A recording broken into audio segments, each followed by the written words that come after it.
1,64,00,000 টাকার সর্বোচ্চ ভিত্তিমূল্যে দ্য 100-এর নিলামে কাটার মাস্টার মুস্তাফিজুর রহমান। তারপরে 1,23,00,000 টাকার ভিত্তিমূল্যে রিশাদের স্থান। তবে তারা দুজন ছাড়াও বাংলাদেশের টি-20 অধিনায়ক লিটন সহ সর্বমোট 23 বাংলাদেশি আছেন ইংল্যান্ডের দ্য 100 টুর্নামেন্টের নিলামে। আরও বিস্তারিত শুনুন প্রতিবেদনে।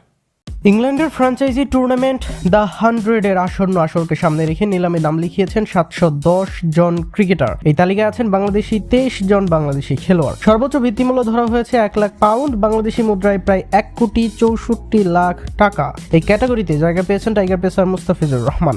পত্র জানিয়েছেন বিশ্বের সব দেশের ক্রিকেটারদের জন্য এই প্রতিযোগিতা উন্মুক্ত। 8টি ফ্র্যাঞ্চাইজি দল নিবন্ধিত খেলোয়াড়দের মধ্য থেকে স্কোয়াড গঠন করবে।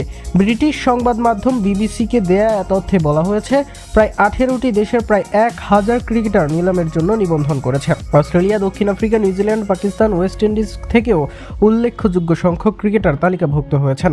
বাংলাদেশি ক্রিকেটারদের বড় উপস্থিতি এবারের নিলামকে দেশের সমর্থকদের জন্য বাড়তি আগ্রহের কেন্দ্রবিন্দুতে পরিণত করেছে। এখন অপেক্ষা কোন ফ্র্যাঞ্চাইজি কাদের দলে টেনে নেয় তা দেখার জন্য। 70,000 পাউন্ড অর্থাৎ প্রায় 1,23,00,000 টাকা ভিত্তিমূল্যের তালিকায় রয়েছেন তরুণ লেগ স্পিনার রিশাদ হোসেন।